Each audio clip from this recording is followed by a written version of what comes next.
이 영상은 단전호흡과 음교맥의 비밀이라는 저번 영상에 이어지는 내용입니다.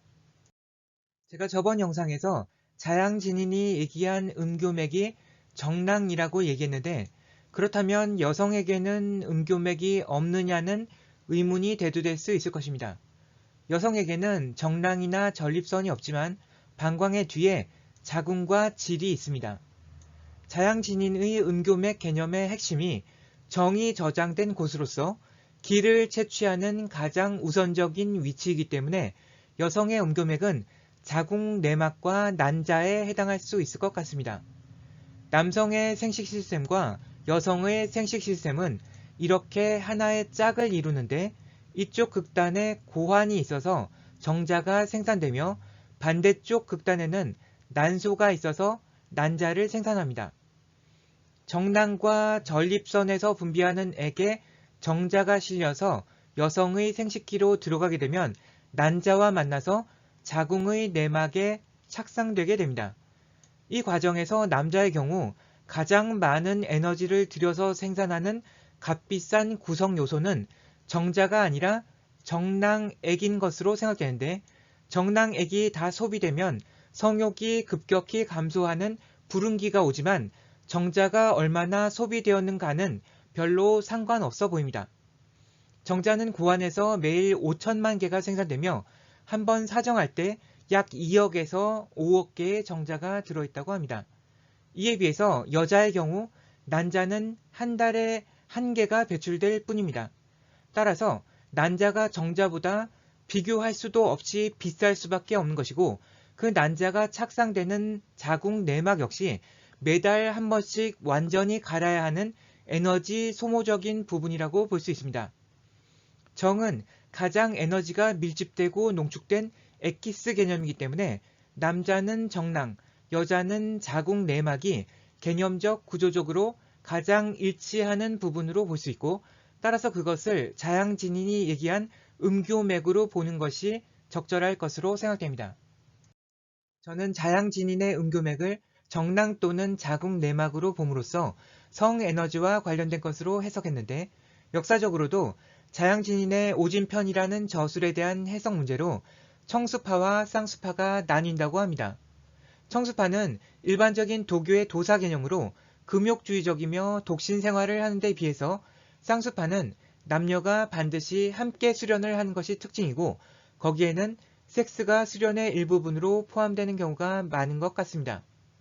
한 예로 명청시대의 육잠허라는 분은 동파라 불리는 내단법의 한 문파를 만들었는데, 남녀가 함께 수련하는 쌍수 수련을 기본으로 하지만 신교라 불리는 신체적 접촉 없이 기를 흡수하고 교류하는 수련 방식이 존재한다고 하며, 이 때문에 일반적인 방중술과는 차이가 있다고 합니다. 저는 모든 에너지의 근원을 성에너지로 보는 것이 타당하다고 생각하고, 프로이트가 이미 그것을 증명한 것이나 마찬가지라고 생각합니다. 쌍수법은 이러한 성에너지를 활용한다는 측면에서 당연히 어떤 효과가 있겠지만, 아무리 신체적 접촉 없이 신교를 한다고 하더라도 많은 윤리적인 문제점을 일으킬 가능성을 내포하고 있다고 생각합니다. 안 봐도 비디오인데, 만약 남녀가 반드시 짝을 이루어서 함께 수련을 해야 한다면 10명 중에 9명은 딴 길로 새게 되지 제대로 된 수련이 이루어지기는 힘들 것 같습니다. 남녀의 성에너지가 이루는 음양론적 관계는 독자적으로 존재하는 법칙이 아니라 이 우주를 이루는 보다 근본적인 법칙의 일부분인 하위 법칙으로서 우주를 구성하는 가장 기본적인 물질적 요소라 할 수 있는 양성자와 전자의 음양론적 관계로부터 비롯됩니다. 양성자와 전자가 만나면 원소기호 1번인 수소 원자가 되고, 이것이 원소기호 8번 산소와 결합하면 물이 됩니다.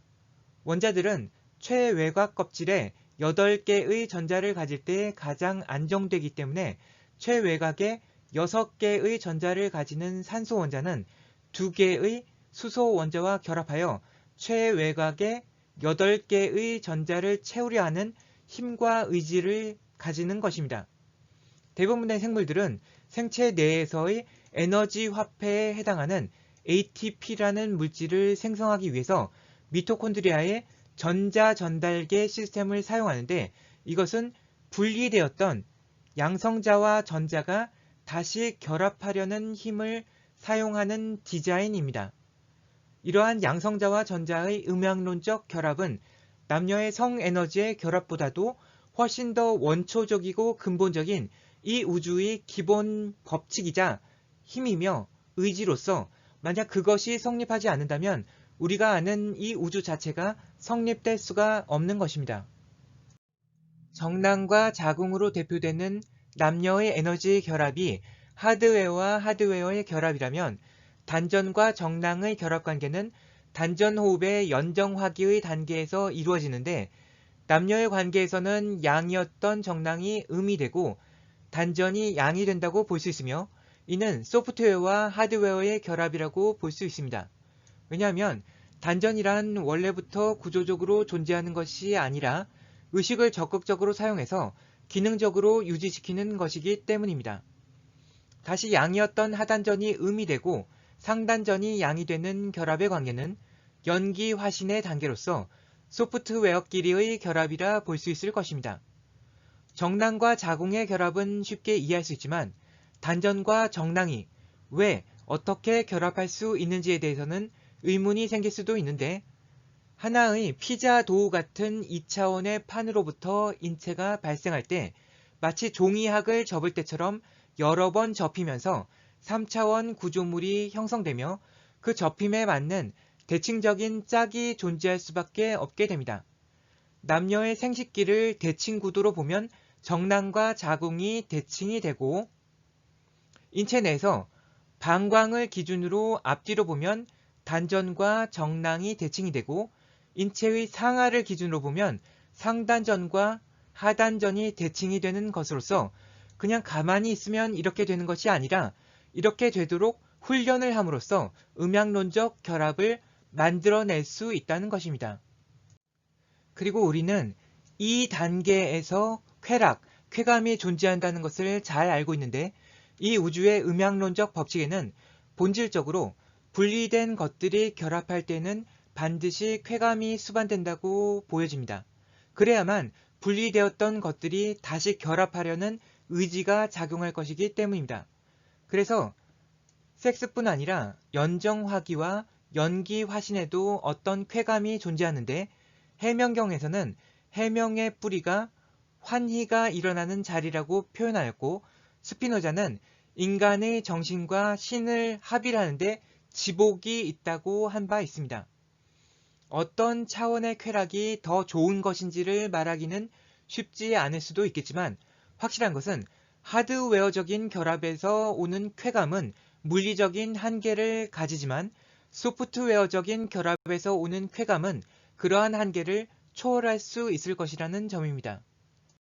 저는 단전호흡을 통해서 신선이 되려는 것보다는 낮은 차원의 물질적 욕망을 보다 높은 차원에서 다른 방식으로 만족시킴으로써 낮은 차원의 물질적 욕망을 제어하거나 상쇄시켜 버릴 수 있으며 생체 에너지 중 가장 원초적인 형태라 할 수 있는 성에너지를 보다 자유롭게 다른 차원의 에너지로 승화시켜서 사용할 수 있게 되면 인류가 한 단계 업그레이드된 형태로 진화할 수 있을 것이라는데 단전호흡의 유용성이 존재하지 않을까 싶습니다. 특히 인류 역사상 성적인 욕망으로 인해서 얼마나 많은 고통과 폭력과 희생이 따랐는지를 생각해 본다면 앞으로의 세상은 그러한 욕망으로부터 보다 자유로워져야 할 필요성이 있을 것이고 단전호흡의 원리를 통해서 그런 방법들이 충분히 개발될 수 있을 것이라 생각됩니다. 들어주셔서 감사합니다.